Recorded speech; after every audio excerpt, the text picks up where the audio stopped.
नमस्कार मित्रांनो, राज्यसेवा मुख्य परीक्षेचे PYQ ॲनालिसिसची सिरीज आपण चालू केली आहे।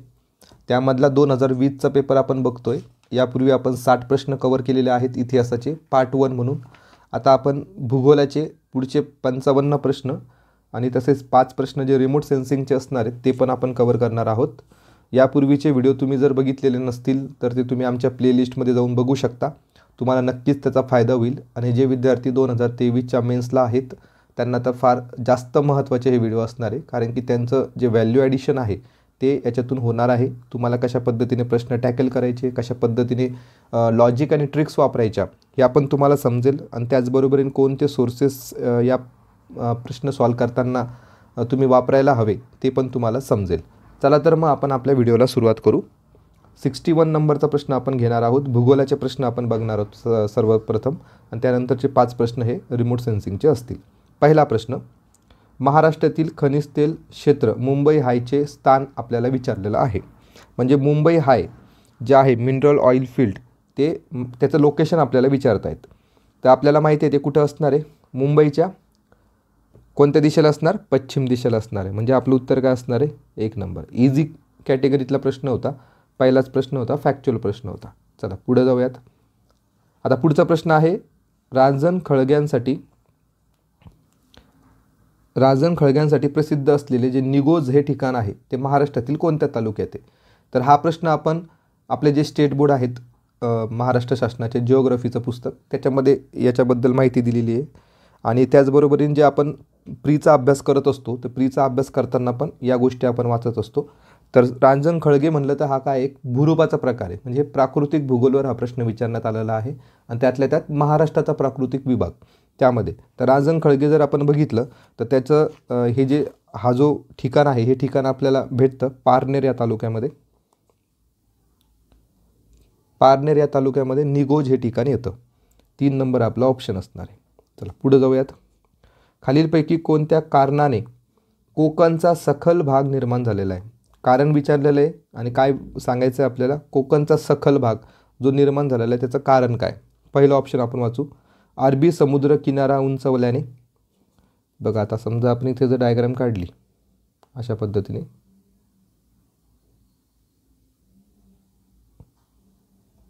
हा आपला सह्याद्री पर्वत आहे।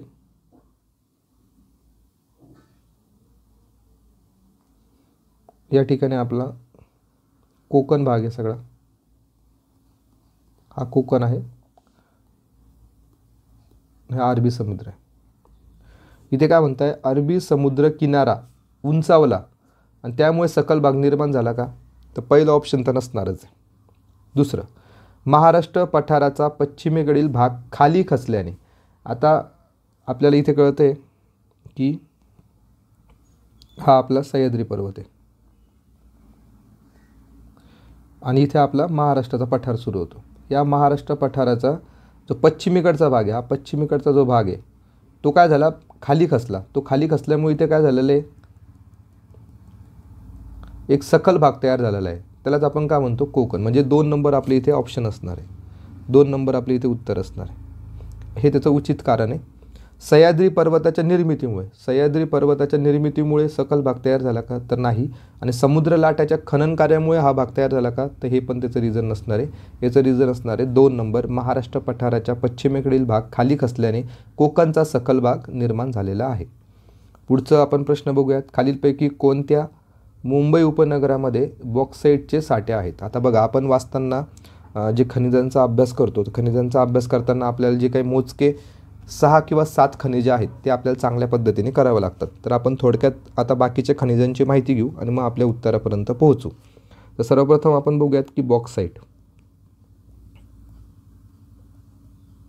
तर बॉक्साईट या खनिजाचं आपल्या महाराष्ट्रामध्ये जर साठे बघितले तर ते 21% साठे आहेत, 21% साठे आहेत बॉक्साईटचे। आणि याचं ठिकाण जर आपण बघितलं तर सिंधुदुर्ग, कोल्हापूर अशा ठिकाणी हे खनिज आढळत असतं, याबद्दल आपल्याला माहिती आहेच। 2 नंबरचं आपण बघूयात लोह खनिज। लोह खनिजाचे महाराष्ट्रामध्ये साठे किती आहेत, तर 20% साठे आहेत। जवळपास ते सुरजागड जे ठिकाण आहे गडचिरोलीमध्ये तिथे सर्वात जास्त याचे साठे आढळतात. सुरजागड आणि पूर्व विदर्भ आणि दक्षिण महाराष्ट्र सिंधुदुर्ग वगैरे या ठिकाणी पण लोह खनिज हे आढळत असतं. त्यानंतर तिसरं जर आपण बघितलं तर क्रोमाइट आहे.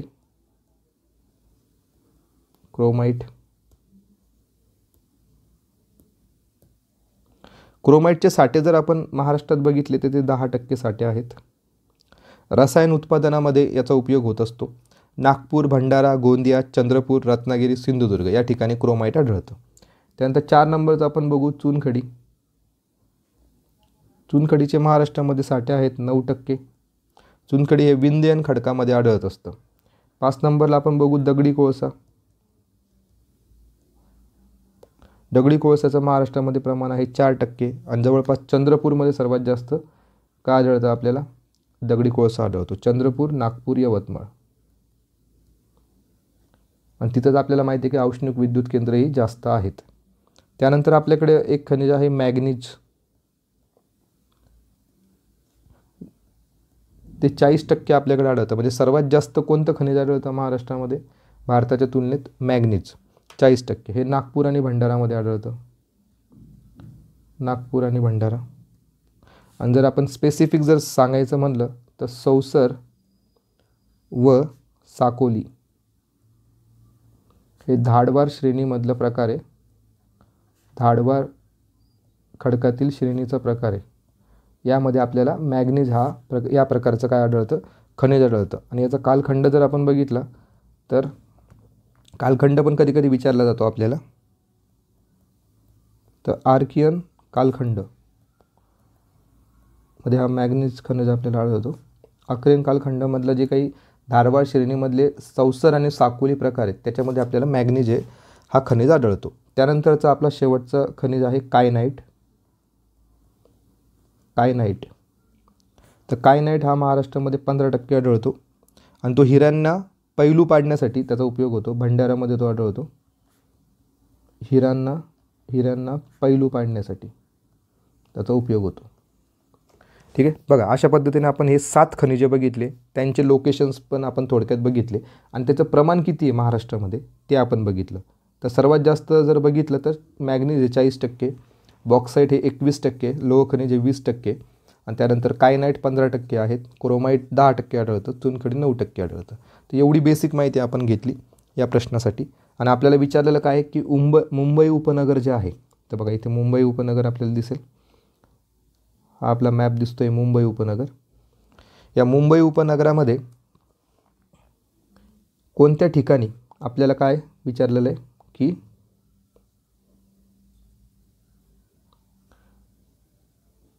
कोणत्या ठिकाणी बॉक्साईट आढळतं. तर बघा आता आपण जे ऑप्शनमधले जे काही ठिकाण आहेत ते बघू. डिंडोसी पहिला ऑप्शन बघा. डिंडोसी, मुलुंड आणि वर्सोवा. इथे दिसते तुम्हाला डिंडोसी, मुलुंड आणि वर्सोवा. तर वर्सोवा या इथे येईल. हे वर्सोवा अशा या ठिकाणी. तर आपण काय करू आता या प्रश्नाचं उत्तर डायरेक्टली देऊन टाकू. कारण की आपण जे बॉक्साईट वाचत असतो तर बॉक्साईट वाचताना आपण पूर्व विदर्भातले किंवा आपलं दक्षिण महाराष्ट्रातले ठिकाण वाचत असतो. तर दक्षिण महाराष्ट्रातलं आपल्याला माहिती असतं की सिंधुदुर्गमध्ये आहे, कोल्हापूरमध्ये आहे, रत्नागिरीमध्ये आहे. तर अशा पद्धतीने आपण वाचत असतो. पण आपण मुंबई उपनगराचा इतका जास्त विचार करत नाही. त्याच्यामुळे हा प्रश्न तुमच्यासाठी इन्फॉर्मेशन बेस्ड क्वेश्चन आहे की या प्रश्नाचं उत्तर तुम्ही बघून घ्यायचं आणि मग पुढच्या प्रश्नासाठी तुम्हाला याचा फायदा होत असतो. याचं उत्तर असणार आहे 4 नंबर म्हणजे बोरिवली, जोगेश्वरी आणि गोरेगाव. इथे दिसतं बघा तुम्हाला जोगेश्वरी दिसतंय. इकडं कुठेतरी बोरिवली आहे वर आणि गोरेगाव. तर बघा इथे गोरेगाव दिसतंय तुम्हाला आणि हे इथे बोरिवली. ठीक आहे. तर हा जो पट्टा आहे इतका या पट्ट्यामध्ये काय आढळतं आपल्याला? बॉक्साईट. ठीक आहे. बॉक्साईट म्हणजे मुंबई उपनगरावर त्यांनी फोकस केलेला आहे या प्रश्नामध्ये. ठीक आहे. म्हणजे आपलं उत्तर असणार आहे 4 नंबर. तर पुढच्या प्रश्नावर जाऊयात. पुढचा प्रश्न आपला आहे डॅश हे अखिल भारतीय इलेक्ट्रॉनिक व्यापारी पोर्टल आहे ज्याद्वारे देशातील सध्याचे APMC बाजार शेतमाल विषयक एकजिन्सी मार्केट किंवा बाजारपेठ निर्मितीसाठी महत्त्वाचे आहे. आता कोणतं पोर्टल आहे जे की या APMCची जागा घेत आहे, तर आपल्याला त्याचं नाव माहीतच असणार आहे. ते आहे ई-नाम नावाचं जे ठिकाण आहे, तर ते याच्यासाठी आपण APMCच्या मार्केटला ऑनलाईन करण्यासाठी आपण यूज केलेलं असतं. ई-नामवर भरपूर वेळा प्रश्न आलेला, त्याच्यामुळे इझी कॅटेगरीतला हा प्रश्न आहे, हा तुम्हाला येऊन जाईल. पुढे आपण जाऊयात की भारतीय द्वीपकल्पाविषयी आपल्याला योग्य विधान सांगायचं आहे, जो की पूर्ण खालचा जो भाग आहे त्याला आपण म्हणतो इंडियन पेनिन्सुलार. तर त्याच्याविषयी काही विधान केलेले आहेत ते आपण बघूयात. पहिलं विधान, भारतीय द्वीपकल्प हा अंटार्क्टिक खंडाला चिकटून होता. म्हणजे सुरुवातीच्या काळामध्ये जेव्हा पॅन्जिया वगैरे होतं त्यावेळेस हा अंटार्क्टिक खंडाला चिटकून होता का, तर यस तो होता. बघा इथे तुम्हाला या फिगरमध्ये दिसेल. तर बघा हा जो आपला भारत देश आहे ते इथे तुम्हाला दिसेल. हा भारत देश हा अंटार्क्टिकाला इथे काय होता, चिटकून होता. नंतरच्या काळामध्ये मग तो इकडे असा त्याचं वहन होत गेलं. ठीक आहे, वहन सिद्धांतानुसार. ते आपण बघूयात आता पुढच्या विधानावरून. मग पुढचं विधान आपल्याला काय बोलले की नंतर त्याचे वायुव्येकडे वहन झाले. तर ही वायुव्य दिशा आहे का, मला सांगा. ही वायुव्य दिशा नाही आहे. याचं वहन कुठं होतं आहे, या डायरेक्शनला होतं आहे. ठीक आहे, या डायरेक्शनला त्याचं वहन होतं आहे. त्याच्यामुळे ही काही वायुव्य दिशा नाही आहे, ही काय वायुव्य दिशा नाही आहे. त्याच्यामुळे याला आपण म्हणतो ईशान्येकडची दिशा. म्हणजे इथं काय पाहिजे होतं आपल्याला, ईशान्य पाहिजे होतं. ईशान्येकडे वहन झालेलं आहे, ईशान्येकडे वहन झाले. त्याच्यामुळे बी नंबरचं विधान हे चुकलं. त्यानंतर दुसरे विधान वाचू. भारतीय द्वीपकल्प शीत कटिबंधाकडून उष्ण कटिबंधाकडे वाहत गेले. तर यस बरोबर आहे. आधी इथे ते कुठं होतं, शीत कटिबंधाकडे होतं आणि नंतर ते याच्यामुळं काय म्हणतं ते वाहत कुठे गेलेले, उष्ण कटिबंधाकडे गेलेले. तर यस हे विधान बरोबर आहे. सी नंबरचं 1 नंबरचं बरोबर आहे. त्यानंतर भारतीय द्वीपकल्पावर हिमनद्यांच्या खननाचे अवशेष आढळून आलेले आहेत. तर हे पण विधान इथे बरोबर आहे, कारण की सुरुवातीला भारत कुठं होता, भारतीय द्वीपकल्प कुठं होता, शीतकटिबंधाकडे होता. त्याच्यामुळे त्यावेळेस तिथे हिमनद्या असणारे त्या खननाचे अवशेष तिथे आढळलेले. त्याच्यामुळे आपलं उत्तर जर आपण बघितलं तर A, C आणि D हे विधान काय इथे योग्य ठरत आहेत. फक्त इथे वायुव्येकडे न राहता इथे ईशान्य असं उल्लेख पाहिजे होता, तर ते आपलं उत्तर बरोबर आलं असतं. पुढच्या प्रश्नावर जाऊ. आता आपल्याला हा पुढचा जो प्रश्न आहे तो भूरूपावर आहे, तो बघूयात. नदीविषयी बोलता येते आपल्याला की नदी, हिमनदी, वारा यांचे आपण भूरूपे ऑलरेडी बघितलेले. स्टेट बोर्ड जे 11वीचं पुस्तक आहे, या 11वीच्या पुस्तकामध्ये तुम्हाला डिटेल माहिती याच्याविषयी भेटणार आहे. तर नदीच्या पहिला टप्पा आपल्याला विचारताय, तीव्र उतारावरून वाहत असताना कोणत्या भूरूपांची निर्मिती करते. तर नदी कोणत्या भूरूपाची निर्मिती करत असते तीव्र उतारावरून वाहत असताना, तर यस बेसिक प्रश्न आहे, त्याच्यामुळे हा तुम्हाला यायलाच पाहिजे. तर याचं उत्तर असणार आहे कुंभगर्ता. ठीक आहे, पोर्ट होल्स जे आहे ते पहिल्या टप्प्यामध्ये होत असतं. पूरतट जर बघितलं तर ते शेवटच्या टप्प्यातलं भूरूप आहे, त्याच्यामुळे पूरतटचा इथं काही संबंध नाही. जलोढ शंकू जर बघितलं तर तो पण इथे याचा काही उपयोग नाही आहे. नालाकृती सरोवर पण हे मधल्या जे काय टप्पा असतो त्याच्यामध्ये येतं, त्याच्यामध्ये नालाकृती पण येणार नाही आहे. आपलं उत्तर असणार आहे कुंभगर्ता. पुढे डॅश या दगडी कोळशामध्ये कार्बनचे प्रमाण सर्वाधिक असते. आता हा प्रश्न भरपूर वेळा रिपीट झालेला आहे, प्रीमध्ये पण हा प्रश्न येत असतो की कोणत्या दगडी कोळशामध्ये कार्बनचे प्रमाण हे सर्वात जास्त असते. तर आपण जे पाठ करत असतो ते असं पाठ करत असतो, A, त्यानंतर B, L आणि P अशा पद्धतीने. अँथ्रोसाईड A, बिट्युमिनस, त्यानंतर लिग्नाईट आणि त्यानंतर पीट. तर मग सर्वात जास्त कार्बनचे प्रमाण कुठं असतं, अँथ्रोसाईटमध्ये असतं. तर 1 नंबर आपलं उत्तर असणार आहे. पुढे अभयारण्य आणि जिल्हा दिलेले आहेत, त्यांच्या आपल्याला जोड्या लावायच्या आहेत. तर नुकतंच आपल्याला माहिती आहे की नांदूर मधमेश्वर हे जे ठिकाण आहे ते कशासाठी फेमस झालं आहे आता सध्या, ते आहे रामसर साईट. तर रामसर साईटसाठी त्याची निवड झालेली आहे. आणि आपल्याला माहिती आहे की नांदूर मधमेश्वर हे कुठं आहे, नाशिकमध्ये. तर एक बघा याच्यावरून तुम्ही जोड्या लावू शकता का नाही आपण बघूयात. तर डीचं ऑप्शन 3 पाहिजे, तर बघा लगेच तुम्हाला उत्तर भेटून जातं. तर याच्यामध्ये जर बघितलं तर नांदूर मधमेश्वरवरून आपण लगेच उत्तरापर्यंत पोहोचतो. आपलं उत्तर असणार आहे 1 नंबर. ठीक आहे, त्यानंतर गौताळा. गवताळ जर आपण बघितलं तर गवताळ्याचं उत्तर येते औरंगाबाद. ताडोबा जर बघितलं, ताडोबा सगळ्यांना माहिती आहे कुठे असणार आहे, चंद्रपूरमध्ये. आणि नागझिरा कुठं असणार आहे, गोंदियामध्ये. हा इझी कॅटेगरीतला प्रश्न होता. आणि मॅच द पेअर हे प्रश्न जे असतात ते शक्यतो इझीच असतात. पुढचा प्रश्न जो आहे आपला, उच्च प्रतीचे पोलाद निर्मितीसाठी खालीलपैकी कोणता धातू वापरतात. म्हणजेच विचारलेलं काय की स्टीलच्या उत्पादनामध्ये खालीलपैकी कोणतं खनिज वापरलं जातं. तर हा पण प्रश्न सोपा आहे. याच्यामध्ये आपण मॅग्नीज वापरत असतो, तांबे वापरत नाही, चुनखडे वापरत नाही, बॉक्साईट वापरत नाही. बॉक्साईटपासून काय बनवतो आपण, ॲल्युमिनियम बनवतो, ॲल्युमिनियम. ठीक आहे, त्याच्यामुळे बॉक्साईट इथे येणार नाही. तर मॅग्नीज हे जे खनिज आहे ते स्टील उत्पादनासाठी वापरलं जातं. त्यानंतरचा पुढचा प्रश्न आहे पर्यटनावर आलेला आहे. पर्यटन या घटकावर, धर्मवीरगड हा महाराष्ट्रातील डॅश डॅश गावामध्ये आहे. तर धर्मवीरगड इथे मंदिरं पण आहेत, हेमाडपंथी मंदिरे वगैरे आहेत. आणि तिथे धार्मिक मंदिर पण आहे, एक बालेश्वर मंदिर म्हणून. श्रीगोंदा तालुक्यामध्ये हे ठिकाण येतं,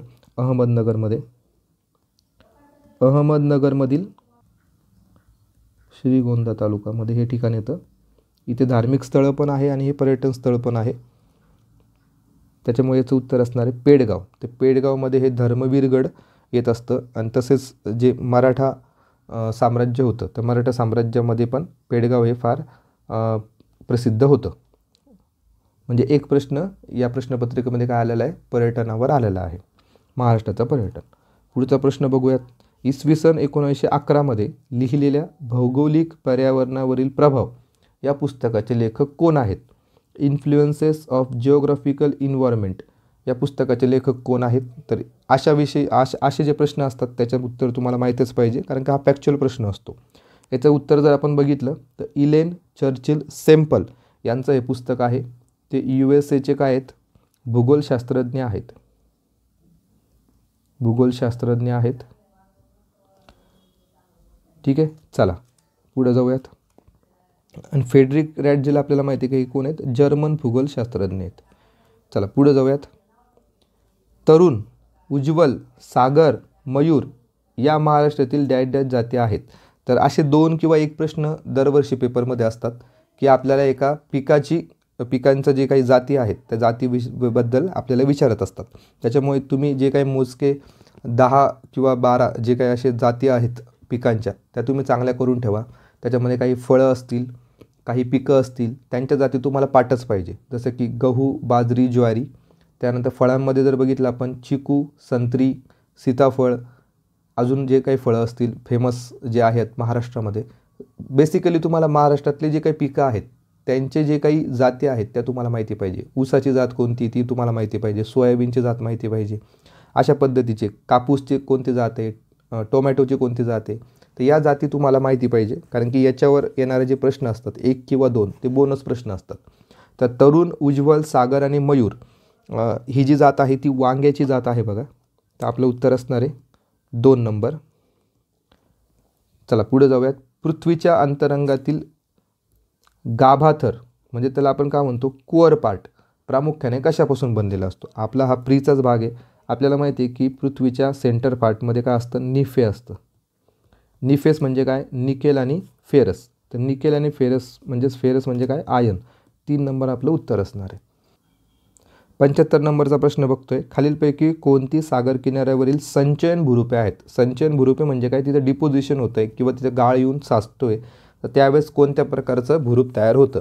तर भूशीर आपल्याला माहिती आहे की हे समुद्रामध्ये घुसलेलं असतं, हे खनन कार्यामुळे तयार झालेलं असतं. भूशीर तर याच्यामध्ये येणार नाही. पुळण आपल्याला माहिती आहे की पुळणमध्ये रेती ही एका ठिकाणी साठवली जाते आणि तिथून जे पूर्ण भूरूप तयार होत असतं त्याला आपण पुळण म्हणतो. त्यालाच आपण बीच असं पण म्हणतो. तर पुळण जो प्रकार आहे तो संचयन भूरूप आहे, त्याच्यामुळे बी ते यायला पाहिजे. बी कुठं कुठे दिसतंय बघा आपल्याला, इथे दिसतंय बी. आणि ए तर आपल्याला पहिले इलिमिनेट करायचं आहे, इथे पण ए इलिमिनेट झालं. आपलं उत्तर आहे ते आता 2 आणि 3 मध्ये. तर 2 किंवा 3 मध्ये आपलं उत्तर असणार आहे. त्यानंतर पुढचं जे आहे स्टंप आणि पुढचा प्रकार आहे स्पीट. तर स्टंप येत नाही याच्यामध्ये स्पीट येत असतं.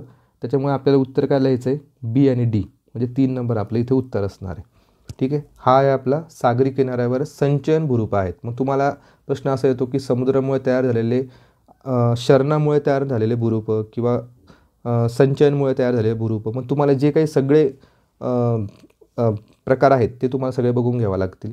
त्यामध्ये मग नदी येणार, हिमनदी येणार, वारा येणार, त्यानंतर भूजल येणार, भूजलापासून पण काही भूरूपं तयार होत असतात, तर ते पण तुम्हाला विचारलं जाणार. त्याच्यामुळे हा जो बेसिक पार्ट आहे त्याच्यावर तर 2 किंवा 3 प्रश्न हमखास असणार आहे. त्याच्यामुळे हे तुम्ही चांगले पाठ करून ठेवा.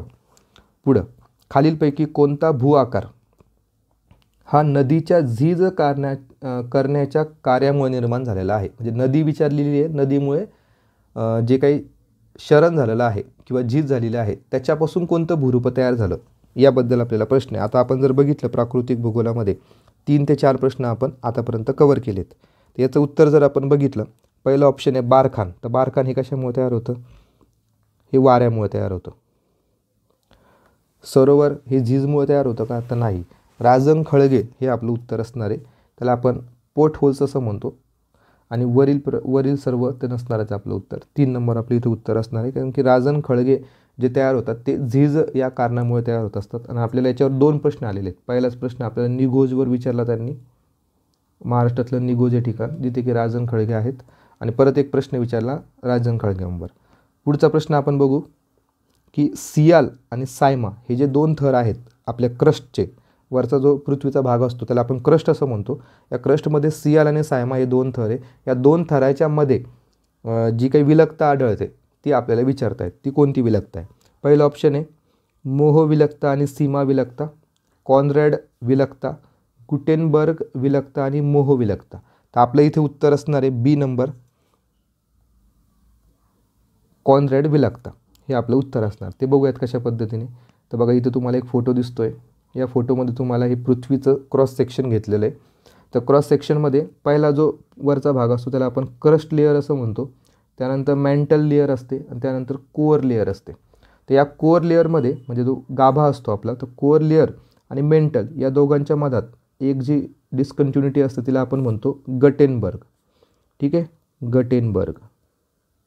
तर तुम्ही आजच पाठ करून टाका, नंतर बघायची तुम्हाला गरज पडणार नाही. त्यानंतर कोअरचे 2 भाग असतात. एक असतं इनर कोअर, एक असतं आउटर कोअर. आउटर कोअर आणि इनर कोअरला जे काही डिवाईड करत असतं त्याला आपण म्हणतो लेहमन डिस्कंटिन्युटी. लेहमन म्हणतो आपण त्याला. ठीक आहे. आणि आपल्याला माहिती आहे हा जो कोअर आहे कशाचा बनलेला असतो? निफेचा बनलेला असतो. त्यावर जर आपण गेलो तर मेंटलचे 2 प्रकार पडतात. एक असतं आपलं अप्पर मेंटल आणि एक असतं लोअर मेंटल. तर लोअर मेंटल आणि अप्पर मेंटलचे जे काही मधला भाग असतो त्याला आपण म्हणतो रेपेटी डिस्कंटिन्युटी. रेपेटी. ठीक आहे.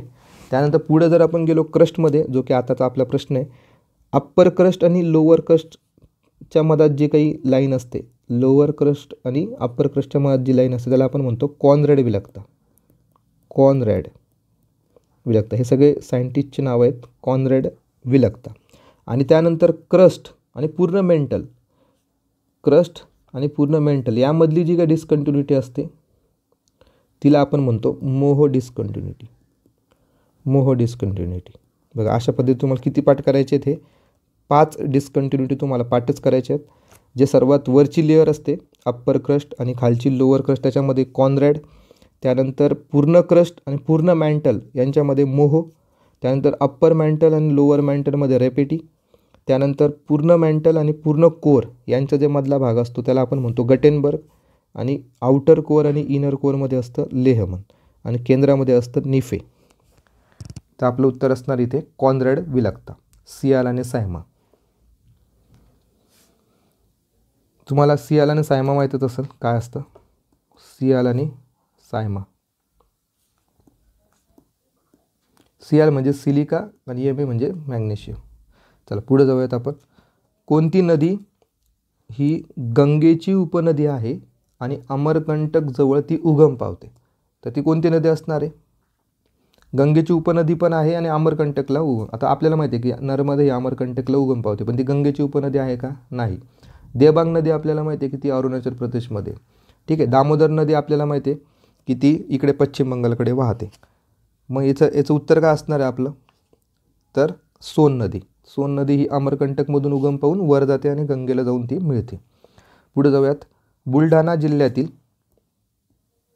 खालील प्रेक्षणीय स्थळांच्या जोड्यांपैकी कोणती जोडी योग्य नाही? बघा योग्य नाही याकडे तुमचं लक्ष जास्त असलं पाहिजे. कोणती जोडी योग्य नाही आहे? ठीक आहे. चला आपण बघूयात. आता इथे जर आपण लोणार बघितलं तर लोणारमध्ये दैत्य सुदानाचे काय आहे? मंदिर आहे. तर यस, हे बरोबर आहे. त्यानंतर देऊळगाव राजा जिजामाता यांचे जन्मस्थान. तर आपल्याला माहिती आहे की जिजामाता यांचे जन्मस्थान कोणतं आहे? सिंदखेड राजा आहे. सिंदखेड राजा. तर बघा, एका बेसिक माहितीवरून आपण बी नंबरच्या ऑप्शनला काय करणार आहे? इलिमिनेट करणार आहे. कारण की देऊळगाव राजा नसून सिंदखेड राजा इथं असायला हवं होतं. त्यानंतर शेगाव. शेगावला आपल्याला माहिती आहे की संत गजानन महाराजांची समाधी आहे. तिथे आनंद सागर पण आहे. त्यानंतर जामोद. जामोद या ठिकाणी प्राचीन जैन मंदिर आहे. फक्त तुम्हाला बी जरी माहिती असलं की बी हे देऊळगाव राजा हे चुकीचं आहे, तिथं सिंदखेड राजा असायला हवं, तर तुम्ही लगेच 3 नंबरचं ऑप्शन देऊन टाकणार. तर अशा पद्धतीने तुम्हाला ते शोधायचं आहे की कोणतं म्हणजे नीट वाचायचं आहे तुम्हाला. कारण की इथे काय करतं आयोग? तुम्हाला कन्फ्यूज करण्याचा प्रयत्न करत असतं. देऊळगाव राजा आणि सिंदखेड राजा थोडे थोडे सारखे शब्द वाटतात. त्याच्यामुळे आयोगाने बघा इथेच तुम्हाला काय केलेलं आहे? तुम्हाला तुमच्यासाठी इथं ट्रॅप टाकलेला आहे. तर तो तुम्हाला ओळखायला पाहिजे. बी नंबर त्याचा ऑप्शन म्हणजे 3 नंबर आपला ऑप्शन आहे. आता पुढचा जो प्रश्न आहे तो आपल्याला नवीन सिलेबसमध्ये ॲड करण्यात आलेला आहे. मानवी भूगोल म्हणून पार्ट आहे आपला. मानवी भूगोल. हा मानवी भूगोल आपल्या सिलेबसमध्ये 2.3 मध्ये दिलेला आहे. तर त्यातला हा प्रश्न विचारला आहे की आपल्याला जे काही मानवी भूगोलातल्या जे विचारधारा आहेत, जे थॉट्स आहेत, ते आपल्याला विचारलेले आहेत. आणि त्यांचे आपल्याला काय विचारत असतात? ते भूगोल तज्ज्ञ विचारत असतात की कोणीही जी संकल्पना आहे ती दिलेली आहे. तर पहिलं आपण क्वेश्चन वाचू. ॲलन सेम्पल, हम्बोल्ट, रिटर आणि रॅडझेल हे जे भूगोलतज्ञ आहेत ते कशाचे समर्थन करतात? खाली आपल्याला 3 कन्सेप्ट दिलेले आहेत. पहिली कन्सेप्ट जी आहे त्याला आपण म्हणतो संभववाद, पॉसिबिलिझम. दुसरा आहे डिटर्मिनिझम, निसर्गवाद. आणि तिसरी कन्सेप्ट आहे स्टॉप अँड गो डिटर्मिनिझम, थांबा व जा विचारसरणी. त्यालाच आपलं दुसरं नाव आहे निओ डिटर्मिनिझम. त्यालाच आपण काय म्हणतो? निओ डिटर्मिनिझम. पहिल्याला आपण संभववाद म्हणतो, तसेच त्याला आपण शक्यतावाद पण म्हणतो. शक्यतावाद. त्यानंतर निसर्गवादला आपण असंभववाद म्हणतो. असंभववाद. तसेच त्याला एक दुसरं नाव आहे अशक्यतावाद. अशक्यतावाद. कधी कधी आयोग काय करू शकतं? असे मराठी नावं पण तुम्हाला देऊ शकतं. तर संभववादच्या ऐवजी पुढच्या वेळेस शक्यतावाद विचारू शकतं. निसर्गवादच्या ऐवजी तुम्हाला अशक्यतावाद असं ऑप्शनमध्ये टाकू शकतात. आणि थांबा व जा विचारसरणीच्या ऐवजी तिथे निओ डिटर्मिनिझम पण हे टाकू शकतं. तर आपल्याला ॲलन सेम्पल, हम्बोल्ट, रिटर आणि रॅडझेल हे भूगोलतज्ञ जर बघितले तर हे कोणत्या विचारसरणीचं समर्थन करतात? तर ते निसर्गवाद म्हणजे आपण त्याला म्हणू डिटर्मिनिझम. डिटर्मिनिझमचे ते समर्थक आहेत. म्हणजे आपलं 4 नंबर ऑप्शन असणार आहे. आता आपण समजून घेऊयात की हे शक्यतावाद काय आहे, अशक्यतावाद काय आहे. ठीक आहे, तर बघूयात आता. तर जे डिटर्मिनिझम जे आहे, डिटर्मिनिझम आपण इंग्लिशमध्ये बघू. डिटर्मिनिझम जर आपण बघितलं तर डिटर्मिनिझम विचारसरणीचे लोक काय म्हणतात की नेचर मेड्स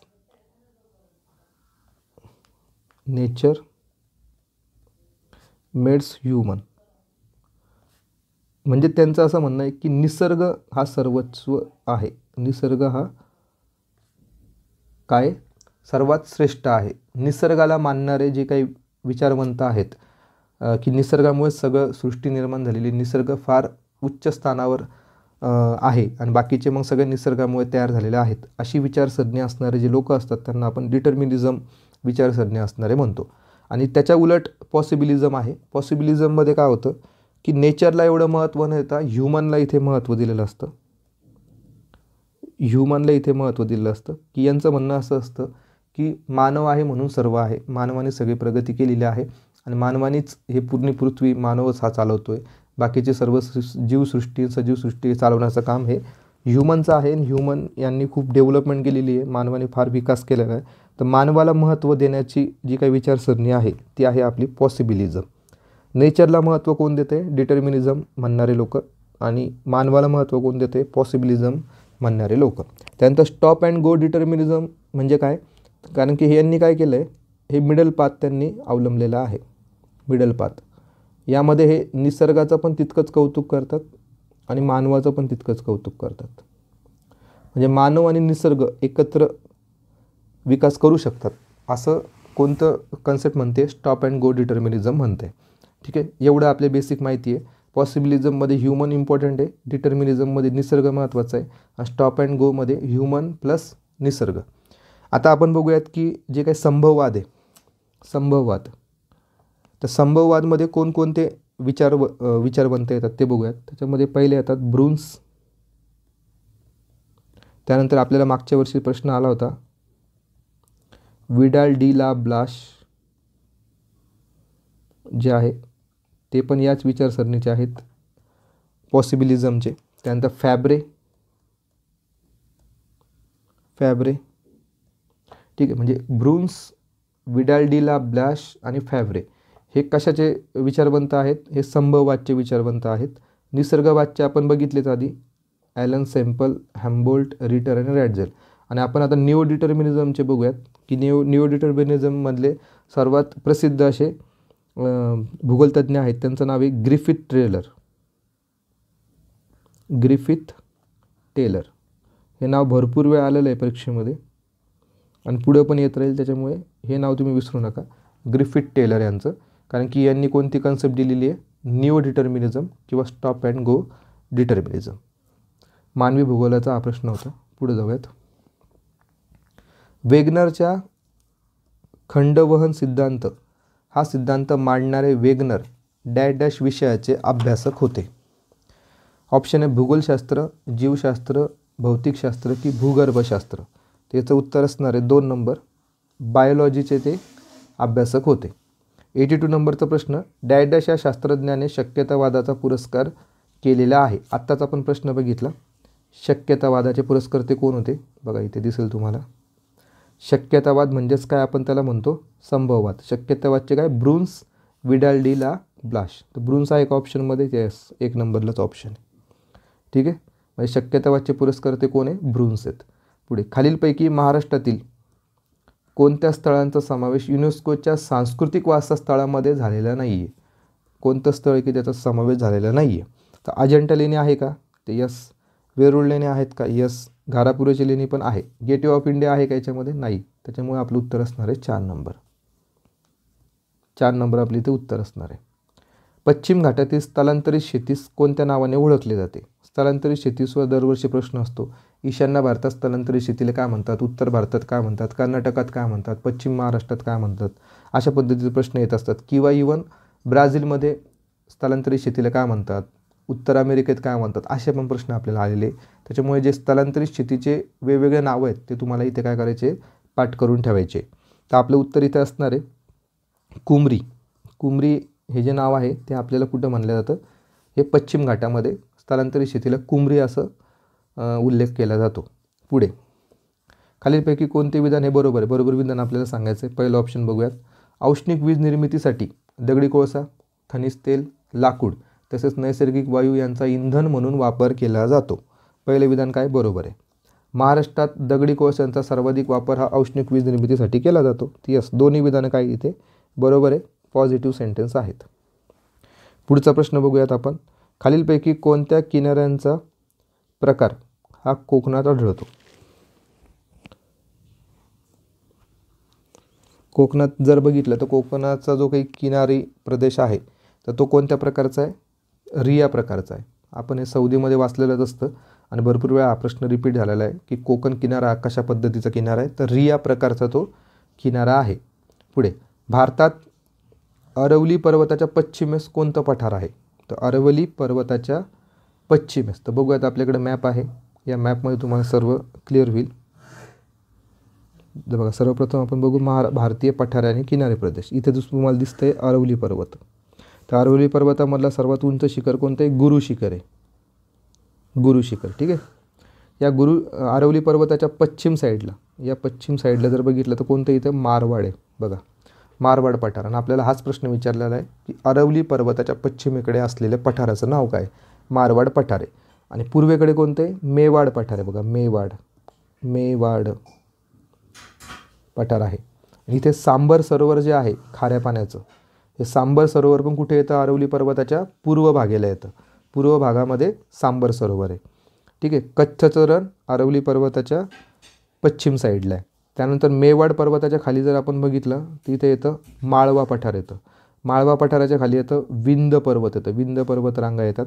विंध्य पर्वतरांगाच्या मधातून नर्मदा नदी वाहते. नर्मदा नदीच्या खाली सातपुडा पर्वत रांगा आहे. सातपुड्याच्या नंतर तापी नदी आहे. तापी नदीच्या नंतर इथे अजिंठ्याचे डोंगर येतात. अजिंठ्याच्या डोंगराच्या नंतर सातमाळ डोंगर रांगा त्याला आपण म्हणतो. त्यानंतर गोदावरी नदीच्या नंतर इथे हरिश्चंद्र बालाघाट येणार. अशा पद्धतीने इकडे जर बघितलं तर नल्ला मल्ला डोंगर आहे बघा. इथे महेंद्रगिरी शिखर आहे. चिल्का सरोवर आहे इथे ओडिसामध्ये. खाली जर आपण बघितलं दोडाबेट्टा, निलगिरी, अन्नाईमुडी. ठीक आहे. अन्नाईमुडी काय आहे आपल्या पूर्ण पश्चिम घाटातलं सर्वात उंच शिखर आहे. तर अशा पद्धतीने आपल्या टेलिग्राम चॅनलवर आपण हे टाकलेलं आहे ऑलरेडी. तर हे तुम्हाला दिसतंय पूर्ण मॅप. हा मॅप आपण टेलिग्राम चॅनलवर ऑलरेडी टाकलेला आहे. आपलं उत्तर असणार आहे मारवाड. अरवली पर्वताच्या पश्चिमेस काय मारवाड आहे. पुढे जेथे जमिनीचा भाग समुद्रात घुसलेला असतो तेथे डॅश डॅश प्रारूपाची वस्ती आढळते. ह्युमन सेटलमेंट आपल्याला विचारलेले. तर ह्युमन सेटलमेंट कुठं की समुद्रात घुसलेला भाग जिथे असतो तिथे. म्हणजेच असा आपला समजा भारत आहे. हा पूर्ण भाग आहे तो पाण्यात समुद्रात घुसलेला भाग आहे. हा त्याला आपण भूशीर पण म्हणू शकतो. तर इथे जी काही पूर्ण वस्ती असते ती वस्ती ही कशा पद्धतीची असते ती बाणाकृत असते. अशा पद्धतीने. म्हणजे आपलं उत्तर काय असणार इथे 2 नंबर ॲरो टाईपची सेटलमेंट असते. त्यानंतर परत एकदा प्रश्न असा आलेला आहे आपल्या पिकांवरचे जे काही जाती आहेत त्याच्यावर.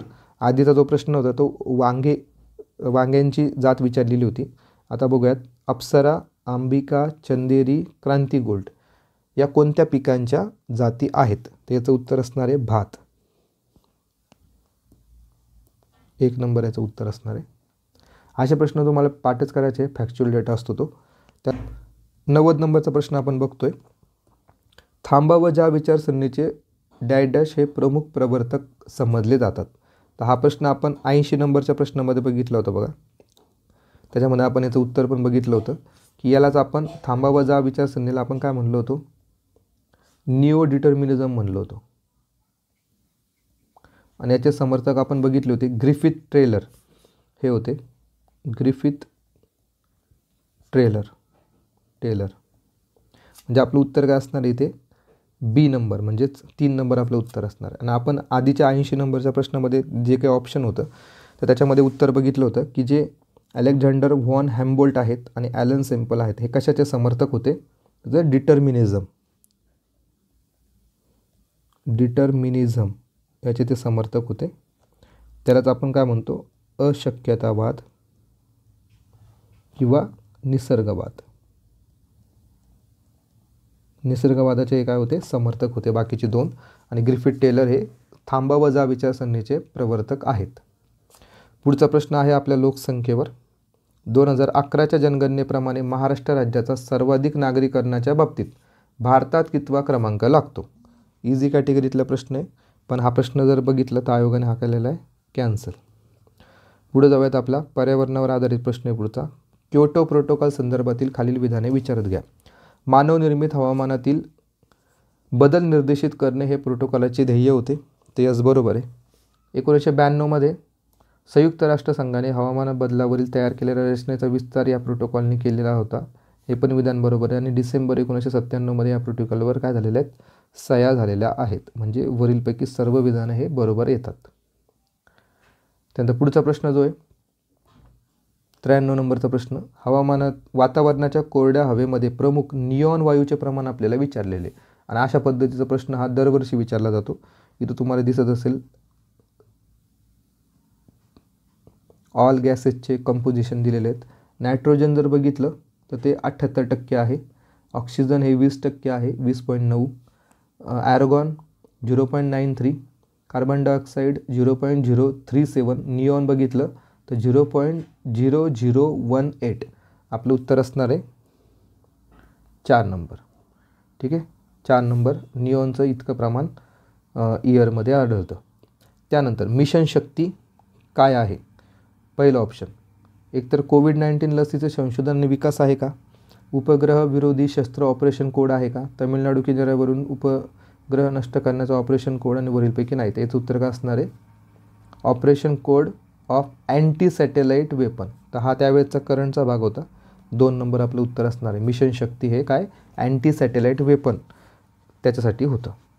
पुढे आता पुढचा प्रश्न जो आहे आपला हवामानावर आहे. अश्व अक्षवृत्त म्हणजे काय, त्यालाच आपण हॉर्स लॅटिट्यूड असं म्हणतो. हा पण प्रश्न प्रीमध्ये भरपूर वेळा रिपीट होतो. आपल्याला हॉर्स लॅटिट्यूड ओळखायचं आहे. तर हॉर्स लॅटिट्यूड जर आपण बघितलं तर इथे दिसतंय बघा तुम्हाला हॉर्स लॅटिट्यूड. हे हॉर्स लॅटिट्यूड आहे. तर हे कुठे येतं, 30 डिग्री नॉर्थ आणि 30 डिग्री साऊथ या दोन्ही ठिकाणी काय असणार आहे आपलं हॉर्स लॅटिट्यूड असणार आहे. 30 डिग्री नॉर्थ आणि 30 डिग्री साऊथ. म्हणजे आपलं उत्तर काय असणार आहे 1 नंबर. 30 डिग्री उत्तर आणि दक्षिण जास्त दाब पट्टा जो असतो हा त्याला आपण याला काय म्हणतो, जास्त दाबाचा पट्टा. जास्त दाब पट्टा हाय प्रेशर बेल्ट असतो हा, हाय प्रेशर बेल्ट, याला आपण म्हणतो हॉर्स लॅटिट्यूड. ठीक आहे, प्रीमध्ये पण प्रश्न येत असतो हा. त्यानंतर आपल्याला सरळ जोड्या लावायचे आहेत. आता लॉजिकने आपण जोड्या लावू. जपान जर म्हणलं तिथं जे पाहिजे, इथं जे येते बघा, JERS. जपानची जोडी 4 नंबरसोबत आली म्हणजेच आपलं 4 नंबर उत्तर आहे. ठीक आहे, एका विधानावरून आपण उत्तर दिला. हे ट्रिक आणि लॉजिक तुम्हाला तिथं पेपरमध्ये आठवलं पाहिजे. भारताचं जर बघितलं तर IRS 1A. त्यानंतर आपण बघितलं की अमेरिकेचं जर बघितलं तर ते येतं लँडसेट. आणि फ्रान्सचं जर बघितलं आपण स्पॉट. चला पुढे जाऊयात. समृद्धी महामार्गाची लांबी 601 किलोमीटर आहे. 601 काय चुकीचं आहे की नाही, इथं चुकलं आहे. ठीक आहे, काय असायला हवं इथे 701 किलोमीटर असायला हवं. म्हणजे ए नंबरचं ऑप्शन हे चुकलेलं आहे. इथं ए बरोबर म्हणता हे चुकलं, इथे ए बरोबर म्हणता हे चुकलं. एलिमिनेशन मेथड वापरली आपण, 1 आणि 2 ऑप्शन राहिले आपले 50%. समृद्धी महामार्गामुळे मुंबई ते नागपूर हे अंतर 8 तासात पूर्ण करता येईल, हे विधान बरोबर आहे. हा महामार्ग औरंगाबाद शहराच्या दक्षिण बाजूने गेलेला आहे, तर हे चुकीचं आहे.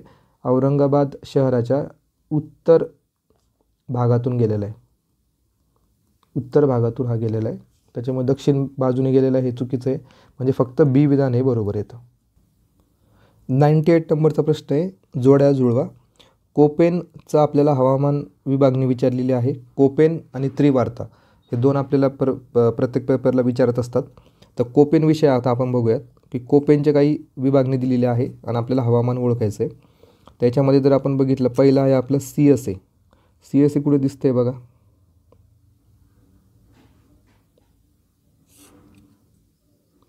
इथे दिसते बघा CSA म्हणजे मेडिटेरियन जर आपण बघितलं इंग्लिशमध्ये आपण बघूयात, मेडिटेरियन क्लायमेट म्हणजे 1 नंबर. त्यानंतर AM बघूयात. AM कुठे बघा, इथे AM दिसते आपल्याला. AM म्हणजे काय ट्रॉपिकल मान्सून. आणि AW म्हणजे काय tropical wet and dry. AW म्हणजे काय tropical wet and dry. AW म्हणजे काय ट्रॉपिकल वेट अँड ड्राय. म्हणजेच बीचा ऑप्शन 4 नंबर असणार आहे. आणि त्यानंतर AMचं जर बघितलं आपण तर 3 नंबर लागतं. आणि त्यानंतर AF जर बघितलं तर AF काय ट्रॉपिकल वेट आहे. ट्रॉपिकल वेट म्हणजे AF म्हणजे त्याला आपण ह्युमिड पण म्हणू शकतो ना. वेट म्हणजे काय ह्युमिड म्हणजे AF. म्हणजे अशा पद्धतीने आपल्याला उत्तर काय येईल. 98चं उत्तर येतं आपलं 2 नंबर.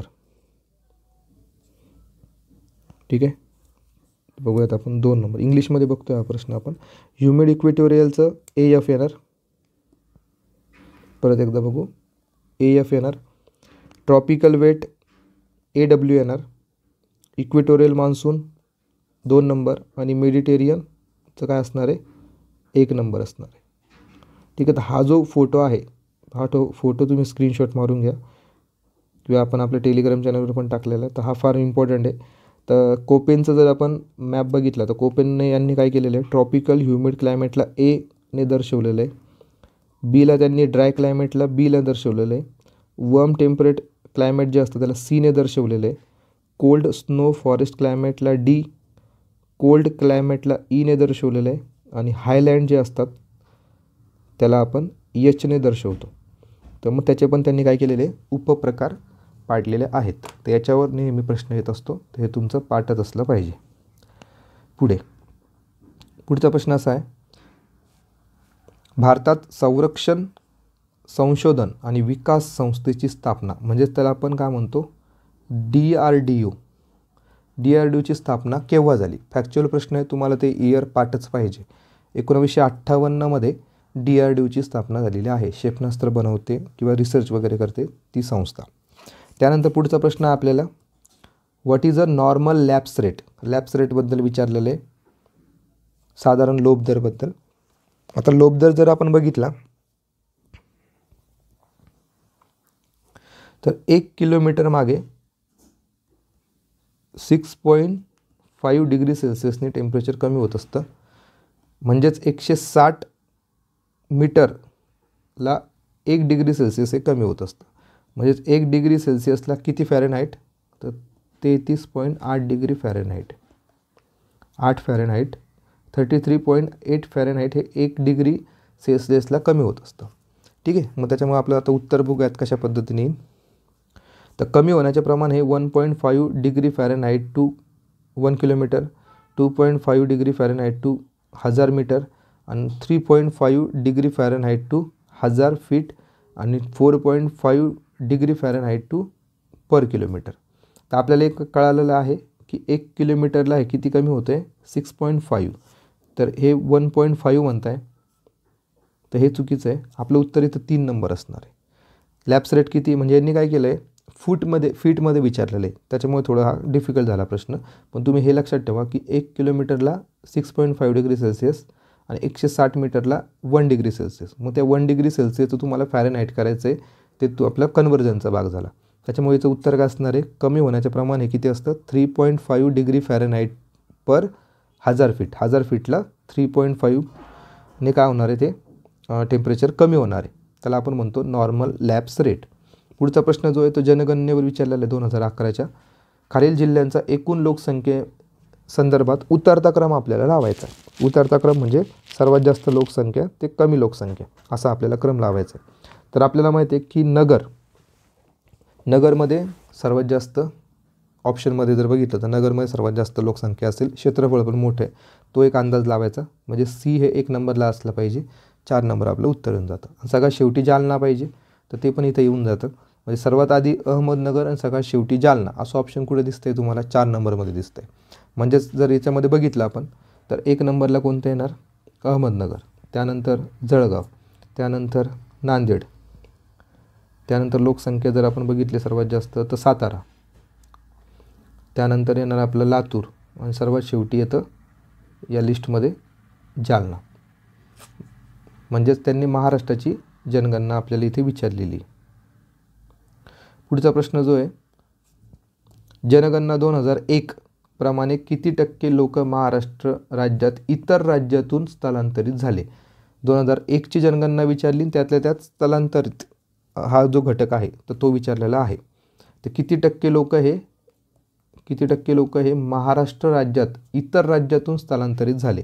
ऑप्शन आहे 4.24, 2.24, 3.34 आणि 5.02. आता बघा इथे 24 आहे, इथे 24 आहे, इथं 0.34 आहे. तर याच्यामध्येच ऑप्शन आपला असणार आहे. 3 नंबर आपलं इथं उत्तर येतं. 3.34% लोक हे इतर राज्यातून महाराष्ट्रामध्ये स्थलांतरित झालेले आहेत. फॅक्च्युअल प्रश्न होता, त्याच्यामुळे एक्सप्लेनेशनची त्याच्यामध्ये काही गरज वाटत नाही. आम्लयुक्त पर्जन्य म्हणजे काय? तर हा आपल्या पर्यावरण भूगोलावर प्रश्न आहे. तर बघूयात आपण, डायरेक्टली उत्तर सांगू आपण. 60% किंवा 70% सल्फर डायऑक्साईड आणि 40 किंवा 30% हे नायट्रोजन ऑक्साईड. म्हणजे आपल्याला इथं काय माहिती पाहिजे? सल्फर डायऑक्साईड हा ऑप्शन आहे का आणि नायट्रोजन ऑक्साईड हा ऑप्शन आहे का? कारण की हे 2 कंपोनंट जे असतात ते ॲसिड रेनसाठी फार महत्त्वाचे असतात. ॲसिड रेनसाठी मला सांगा, इथे हेलियम आणि ऑक्सिजन दिलेलं आहे, याचा काही यूज आहे का आम्लयुक्त पर्जन्यामध्ये? म्हणजे ॲसिड रेनमध्ये हे यूजच होत नाही, ऑक्सिजन आणि हेलियम. त्याच्यामुळे 3 नंबर आणि 4 नंबर तर तुम्ही आधी काय करणार आहे? एलिमिनेट करणार आहे. कारण की आपल्याला बेसिक माहिती पाहिजे की ॲसिड रेन हे कशामुळे घडतं. ॲसिड रेन हे कशामुळे घडतं? सल्फर डायऑक्साईड आणि नायट्रोजन ऑक्साईड हे 2 ऑप्शन कुठे दिसत आहे तुम्हाला? 2 नंबरमध्ये दिसत आहे. म्हणजे आपलं उत्तर काय असलेलं आहे, असणार आहे 2 नंबर. ऑक्सिजन आणि हेलियम त्याच्यामध्ये नसतं. तर या छोट्या लॉजिकवर तुम्ही हा प्रश्न सॉल्व केला. त्यानंतर आहे पुढचा प्रश्न त्रिवार्तावर विचारलेला आहे. आधीचा प्रश्न जो होता कोपेन याच्यावर विचारला होता. आता हा प्रश्न जो आहे त्रिवार्तावर विचारलेला आहे. हवामानाचं वर्गीकरण प्रमाणे सिंधुदुर्ग जिल्हा कोणत्या हवामानात आढळतो? त्रिवार्तानुसार सिंधुदुर्ग जिल्हा हा कोणत्या हवामान विभागामध्ये आढळतो? तर हवामान विभागामध्ये जर आपण बघितलं, हा मॅप आपला आहे त्रिवार्ताचा मॅप आहे. तर यामध्ये सिंधुदुर्ग इथे येणार आहे बघा. इथं जो स्पॉट आहे त्याला काय म्हणतो आपण, ट्रॉपिकल मान्सून. ठीक आहे, ट्रॉपिकल मान्सूनमध्ये येणार आहे. तर ऑप्शन बघूया, ट्रॉपिकल मान्सून. ट्रॉपिकल मान्सूनला त्यांनी कशाने डिनोट केलं आहे? एमने त्यांनी डिनोट केलेलं आहे. तर एम कुठे दिसतं आहे? पहिलाच नंबरचा ऑप्शन आहे एम म्हणजे काय? Tropical monsoon. ठीक आहे, तर आपलं उत्तर असणार आहे 1 नंबर. म्हणजे त्रिवार्ता आणि कोपेन यांचे जे काही हवामान विभाग आहेत ते तुम्हाला चांगले पाठ पाहिजे. पुढचा प्रश्न आहे, भारतामध्ये पर्यावरण संरक्षण कायदा कधी लागू झाला? हा आपला GS2चा प्रश्न आहे, कायद्यामधला. GS2 मधला कायदा जो टॉपिक आहे त्याच्यामध्ये हा प्रश्न आलेला आहे. आपला पर्यावरण संरक्षण कायदा पण आपण ऑलरेडी यूट्यूबवर टाकलेला आहे. तर हा कायदा कधी आलेला आहे? 19 नोव्हेंबर 1986. टॉयलेट डे तुम्ही लक्षात ठेवा, 19 नोव्हेंबर आणि 1986 हे वर्ष लक्षात ठेवा. 96ला तर नव्हतंच, 76लाही नव्हतं, इथंच इलिमिनेट होऊन जातं. 1986ला पर्यावरण संरक्षण कायदा आलेला होता. पुढचा प्रश्न जो आहे टाईप्स ऑफ क्लाउड आहे, ढगांचे जे प्रकार आहेत त्याच्यावरचा प्रश्न आहे. तंतुमय मेघ, स्तरमेघ असे 2 टाईप इथे विचारलेले, सिरस क्लाउड आणि स्ट्रॅटस क्लाउड. तर यांच्याविषयी आपल्याला माहिती घ्यायची. पहिले विधान, तंतुमय मेघ म्हणजे सिरस क्लाउड भूपृष्ठापासून 200 मीटरच्या खाली निर्माण होतात. 200 मीटरच्या खाली म्हणजे 2 किलोमीटरच्या खाली. आणि स्ट्रॅटस किंवा स्तरमेघ हे जास्त उंचीवरील मेघ आहेत. काय म्हणतात ते? जास्त उंचीवरील मेघ म्हणजे जे ढग आहेत जास्त उंचीवर. आता बघू आपण स्ट्रॅटस जे क्लाउड आहे ते कुठे आहे? तर बघा, स्ट्रॅटस क्लाउड हे लो अल्टिट्यूडला आहे आणि इथं काय म्हणतायत ते जास्त उंचीवर आहे. त्याच्यामुळे बी नंबरचं ऑप्शन तर इथंच चुकलं. कारण की स्ट्रॅटस हे कुठे येतं बघा, इथं तुम्हाला दिसेल मॅपमध्ये. स्ट्रॅटस हे येतं लो अल्टिट्यूडवर आणि हे म्हणताय जास्त उंचीवर आहेत, त्याच्यामुळे बी नंबरचं ऑप्शन गेलं. त्यानंतर तंतुमय मेघला तर आपण सिरस असं म्हणतो, सिरस क्लाउड. तर सिरस क्लाउड हे इथे येते बघा, सिरस क्लाउड. तर सिरस क्लाउड कुठे येत आहे? उंचीवर येत आहे आणि हे म्हणताय की 2000 मीटरपेक्षा ते खाली आहे. तर हे 2000 मीटरपेक्षा काय पाहिजे होतं? उंच पाहिजे होतं, त्याच्यापेक्षा वर असतं ते, त्याच्यामुळे हे पण ऑप्शन गेलं. त्यानंतर कोकणातील पर्जन्य हे कसे असतं? आरोह प्रकारचे असतात ते म्हणतात. तर आरोह प्रकारचं नसतं, ते प्रतिरोध पर्जन्य असतो. सह्याद्रीचा पर्वत असतो, सह्याद्रीच्या पर्वताला ते ढग आडून तिथं पाऊस पडत असतो, त्याच्यामुळे तो प्रतिरोध पर्जन्य असतो, आरोह नसतो. म्हणजे सी नंबरचं पण ऑप्शन इथं चुकलेलं आहे. म्हणजे आपलं काय असणार उत्तर? 3 नंबर A, B, C बरोबर नाहीत. म्हणजे यासाठी तुम्हाला काय माहिती पाहिजे? हे जे टाईप्स ऑफ क्लाउड्स आहेत की त्यांचं जे लोकेशन आहे ते कुठे आहे? तर आपण बघूयात. सिरोस्ट्रॅटस, सिरोकोमलस आणि सिरस हे जे 3 प्रकार आहेत ढगांचे, तर हे कुठे आढळतं? हाय अल्टिट्यूडला. त्यानंतर मिडल अल्टिट्यूडला जर बघितलं तर अल्ट्रोस्ट्रॅटस, अल्ट्रोक्युमलस. त्यानंतर लो अल्टिट्यूडला बघितलं स्ट्रॅटोकोमलस आणि कुमुलस नावाचे जे ढग आहेत, स्ट्रॅटस नावाचे जे ढग आहेत ते लो अल्टिट्यूडला आढळतात. आणि निम्बो स्ट्रॅटस हे पण जर बघितलं तर ते पण कुठे आढळतं आपल्याला? लो अल्टिट्यूडवर. आणि हे जे आहे कुमुलो निम्बस हे ढग सगळीकडे आढळतात बघ, सगळ्या अल्टिट्यूडवर. तर अशा पद्धतीचा अभ्यास तुमचा इथे असला पाहिजे. पुढे ईशान्य भारतातील चेरापुंजी जे हे ठिकाण आहे ते तर कोणत्या प्रकारचा पाऊस तिथे पडतो? सर्वात जास्त पाऊस तिथे पडतो. तर चेरापुंजीचा पाऊस हा कोणत्या प्रकारचा असतो? ऑप्शन आहे आवर्त म्हणजे सायक्लोनिक, आरोह, कन्व्हेन्शनल, प्रतिरोध म्हणजे ओरोग्राफिक आणि नन ऑफ दिस. तर आपलं उत्तर असणार आहे प्रतिरोध पर्जन्य. तिथं खासी, जयंतिया हे जे काही डोंगर आहेत त्याच्यामुळे तिथे काय होतं? तो प्रतिरोध पर्जन्य हा तिथे होत असतो. त्यानंतर भारतातील पहिले कार्बनमुक्त राज्य कोणते आहे? कार्बनमुक्त राज्य याचं उत्तर असणार आहे हिमाचल प्रदेश. त्यानंतर पुढचा प्रश्न,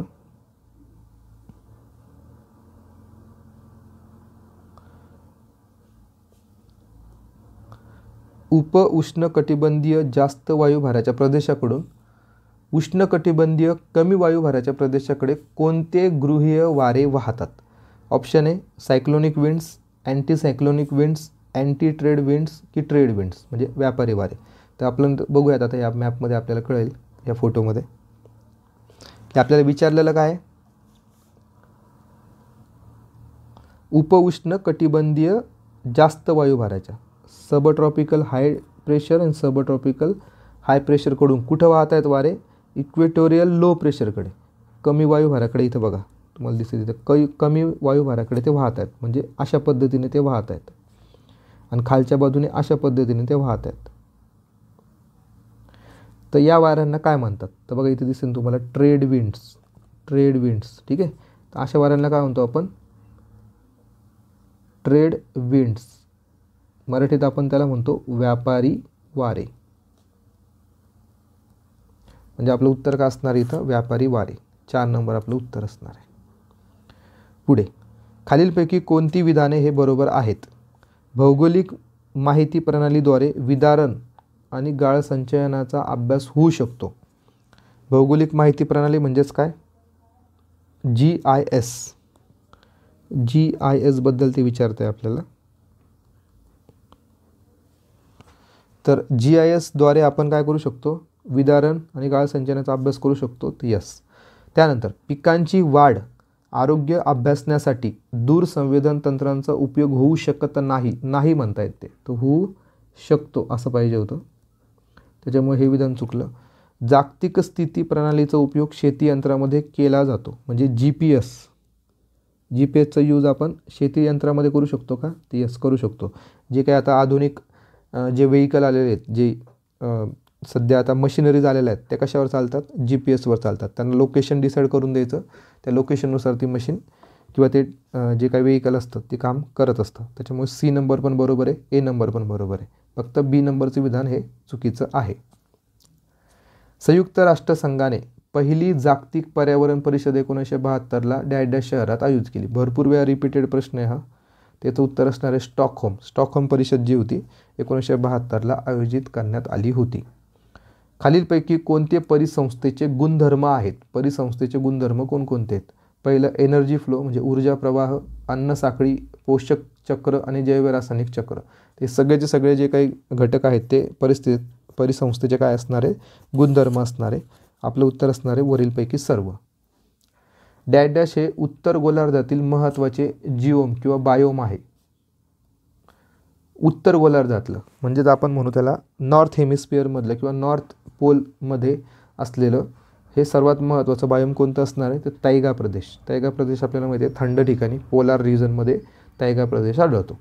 त्यानंतर मिलीबार हे परिमाण वातावरणाच्या कोणत्या अंगाचे मापन करण्यासाठी वापरले जाते? आपल्याला मिलीबार म्हणलं तर वातावरणाचे तापमान का? तर नाही, वातावरणाचा दाब म्हणजेच ॲटमॉस्फेरिक प्रेशर मोजण्यासाठी मिलीबार हे परिमाण वापरले जातं. 2 नंबर आपलं उत्तर असणार आहे. वातावरणाची घनता नसणार, वातावरणाची हालचाल नसणार. त्यानंतर पुढे, खालीलपैकी कोणता कालखंड हा भारतीय लोकसंख्येच्या वाढीचा स्थिर कालखंड? ऑप्शन बघा, इथं कीवर्ड तुमचा महत्त्वाचा आहे. स्थिर वाढीचा कालखंड तुम्हाला ओळखायचा आहे. स्थिर वाढीचा कालखंड कोणता असणार आहे? तर 2 नंबर. हा काय आहे आपला? स्टेडी ग्रोथ रेट आहे. स्टेडी ग्रोथ रेट होता आपला. जर आपण 1901 ते 1921 जर बघितलं, त्याला आपण म्हणतो स्थिर कालखंड होता, स्थिर अवस्था होती ही, स्थिर अवस्था. त्यानंतर काय झालं? ते स्थिर वाढ झाली. त्यानंतर 1951 म्हणजे भारत स्वातंत्र्यानंतर ते 1981 पर्यंत याला आपण म्हणतो तीव्र गतीने वाढ. तीव्र गतीने काय झालेली? इथे वाढ झालेली आहे. आणि 1981 ते 2011 पर्यंत जर आपण बघितलं या कालखंडामध्ये, तर हा कालखंड कशासाठी आहे? तर उशिराची प्रसरणशील अवस्था आपण त्याला म्हणतो, प्रसरणशील अवस्था. त्यालाच इंग्लिशमध्ये आपण म्हणतो late expanding population. Late expanding growth असं त्याला आपण म्हणतो. उशिराची प्रसरणशील अवस्था, तीव्र गतीने वाढ 1951 ते 1981. आपलं उत्तर असणार आहे 2 नंबर. आता पुढचे प्रश्न जे आहेत ते आपले रिमोट सेन्सिंगचे प्रश्न आहेत. 5 प्रश्न रिमोट सेन्सिंगचे प्रश्न, ते बघूयात कशा पद्धतीचे. खालीलपैकी कोणता पर्याय व्हेक्टर डेटा प्रकारचा प्रतिनिधित्व करतो? तर बघा आपल्याला काय विचारलेलं आहे, व्हेक्टर डेटा टाइप्स विचारलेले. याचे 2 प्रकार पडतात, एक व्हेक्टर डेटा आणि एक रास्टर डेटा.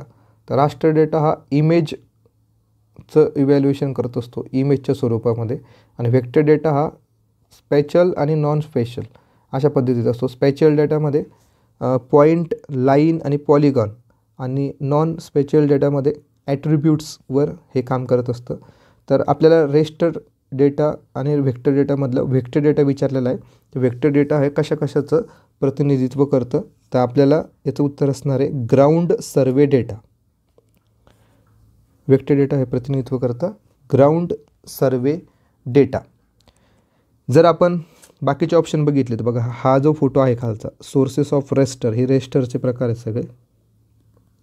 रेस्टर हे कशाचं काम करतं, तर रेस्टर हे करतं satellite images, aerial photography, false colour composite, DEM आणि सर्वे शीट आणि स्कॅन इमेजेस. स्कॅन इमेजेसचं पण इव्हॅल्युएशन कोण करत असतं, रेस्टर डेटा करत असतं. तर बघा डिजिटल सॅटेलाईट इमेजेस कशामध्ये येणार, हे रास्टरमध्ये येणार. त्यानंतर DEM डिजिटल इलिव्हेशन मॉडेल कशामध्ये येणार, रास्टरमध्ये येणार. आणि स्कॅन इमेजेस बघा इथं आपण बघितलं, स्कॅन इमेजेस कशामध्ये येणार, रास्टर डेटामध्ये येणार. उरलं काय आपलं ground survey data. Ground survey data कशामध्ये येतो, व्हेक्टरमध्ये येतो. ठीक आहे, व्हेक्टरमध्ये. चला पुढचा प्रश्न बघूयात. संपूर्णपणे रूपशास्त्रीय वैशिष्ट्यावरून सर्वात जास्त वनस्पतीच्या प्रजाती उपग्रह प्रतिमेच्या डॅश या प्रमाणात ओळखता येतात. तर आपल्याला स्केल दिलेली आहे, एकास 24,000, एकास 10,000, एकास 8,000 आणि एकास 600. तर आपल्याला खूप डिटेलमध्ये आपल्याला ती इमेज पाहिजे असेल, तर डिटेलमध्ये इमेज पाहण्यासाठी जो रेशो असतो तर तो किती असायला हवा, तर बघा इथे दिसेल एकास 600 असायला हवा, जेणे ॲक्युरेसी ही चांगली मेंटेन होते. -0 प्लस किंवा -0.5 मीटर इतकी ती ॲक्युरेसी असते. त्याच्यामुळे सर्वात जास्त ॲक्युरेसी कशात असणार आहे, 1:600 या स्केलमध्ये. बघा इथे जर आपण बघितलं 24,000 स्केलमध्ये हा ±12 मीटरपर्यंत ॲक्युरेसी आहे. याची 10 मीटरपर्यंत, याची 1 मीटरपर्यंत, याची 0.5. म्हणजे कोणती बेटर आहे, तर एकास 600. म्हणजे आपलं उत्तर काय असायला हवं, एकास 600. 4 नंबर आपली इथं उत्तर असणार आहे. त्यानंतर पृथ्वीच्या वातावरणात डॅश या तरंगलांबीचे शोषण करते आणि त्यामुळे दूरसंवेदनात त्याचा उपयोग होत नाही. तर आपल्याला माहिती पाहिजे की रिमोट सेन्सिंगमध्ये कोणत्या तरंगलांबीचा उपयोग होत नाही. तर आपल्याला व्हिजिबल रिजनचा उपयोग होतो का, तर होतो. इन्फ्रारेडचा उपयोग होतो का, होतो. मायक्रोवेव्ह रिजनचा उपयोग होतो का, होतो. फक्त एक्सरेज जे असतात त्याचा उपयोग हा रिमोट सेन्सिंगमध्ये होत नसतो, हे आपल्याला माहिती आहे. त्याच्यामुळे 3 नंबर आपल्या इथे उत्तर असणार आहे. कारण की पृथ्वीचं वातावरण काय करत असतं, या एक्सरेजला शोषून घेत असतं. त्याच्यामुळे रिमोट सेन्सिंगसाठी त्याचा उपयोग होत नाही. नकाशावरील 2 बिंदूंमधील मोजलेले अंतर हे 3 सेंटीमीटर आहे आणि हवाई छायाचित्रातील संबंधित अंतर हे 12 सेंटीमीटर आहे. तर नकाशाचा स्केल हा एकास 50,000 असेल तर छायाचित्राची स्केलची गणना करा. तर हा कॅल्क्युलेशनचा भाग आहे, तो आपण बघूयात कशा पद्धतीने कॅल्क्युलेशन करायचं याचं. सिम्पलच आहे ते. ठीक आहे, आता आपण बघूयात कशा पद्धतीने करायचं. 2 बिंदू आहे, या 2 बिंदूमधलं अंतर आपल्याला दिलेलं आहे 3 सेंटीमीटर. आणि हवाई छायाचित्रणाच्या बाबतीत जर बघितलं ते अंतर किती दिसतं आहे तिथे, 12 सेंटीमीटर दिसतं आहे. एरियल फोटोग्राफीमध्ये ते 12 सेंटीमीटर दिसते. आणि स्केल जर बघितली ती किती आहे, एकास 50,000 आहे. तर आपल्याला काय करायचं आहे, त्या छायाचित्रातील स्केलची गणना करायची. त्यासाठी एक कॅल्क्युलेशन आहे, ते बघूयात कशा पद्धतीने करायचं. बघा आता, scale of photo divided by scale of map is equals to मॅपचं डिस्टन्स किती आहे आणि फोटोचं डिस्टन्स किती आहे. जे एरियल फोटोग्राफीने काढलेला फोटो आहे त्याचा डिस्टन्स किती त्या 2 बिंदूमधलं. तर आपण सगळ्या व्हॅल्यू पुटअप करू. स्केल ऑफ फोटो आपल्याला काढायची, स्केल ऑफ फोटो इथं म्हणलं ना, छायाचित्रातील स्केलची गणना आपल्याला करायची, मग स्केल ऑफ फोटो आपल्याला काढायचं आहे. स्केल ऑफ मॅप आपल्याला माहिती आहे किती आहे, 50,000 आहे. मॅपचं डिस्टन्स किती आहे, 3 सेंटीमीटर आहे आणि फोटोमध्ये डिस्टन्स किती येतं ते 12 सेंटीमीटर. याचं आता क्रॉस मल्टिप्लिकेशन करायचं. तर scale of photo multiply by 12 is equals to 3 centimetre multiply by 50,000, म्हणजेच आपल्याला असं येईल 3 गुणिले 50,000 भागिले 12 अशा पद्धतीने. आणि याचं उत्तर येतं आपलं 12,500. म्हणजेच स्केल ऑफ फोटो हे किती असणार आहे, 12,500. आपलं उत्तर किती असणार, 3 नंबर. ठीक आहे, बघा अशा पद्धतीने हे सॉल्व करायचं आहे. तर हा तुमचा फॉर्म्युला असणार आहे. या फॉर्म्युल्याच्या थ्रू तुम्ही हे उत्तर काढणार आहात. आणि आजचा शेवटचा प्रश्न आपण बघतोय की जागतिक स्थान निश्चिती यंत्रणेची प्राप्तके आणि स्वीकार्य यंत्रणेत खालीलपैकी कोणाचा समावेश होतो. म्हणजे ग्लोबल पोझिशनिंग सिस्टीमचं रिसिव्हर जे असतं, त्या रिसिव्हरमध्ये कशाचा समावेश होतो. रिसिव्हर जर म्हणलं, रिसिव्हर त्याच्यामध्ये कोणता कंपोनेंट असणार आहे, तर अँटिना असणार आहे त्याच्यामध्ये. रिसिव्हरमध्ये कॅमेरा लागणार आहे का, टेलिस्कोप लागणार आहे का, इन्फ्रारेड लाईट लागणार आहे का, नाही. म्हणजे उत्तर काय असणार आहे, फक्त ए. फक्त ए त्याचं उत्तर असणार आहे.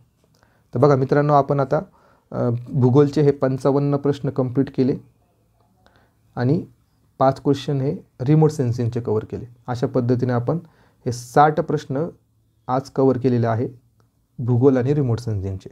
तर तुम्हाला हा व्हिडिओ नक्की आवडला असेल तर नक्की लाईक करा, तुमच्या मित्रांना तो शेअर करा. अजूनही सबस्क्राईब केलं नसेल चॅनलला तर चॅनलला सबस्क्राईब करा आणि व्हिडिओ पूर्ण बघितल्याबद्दल धन्यवाद.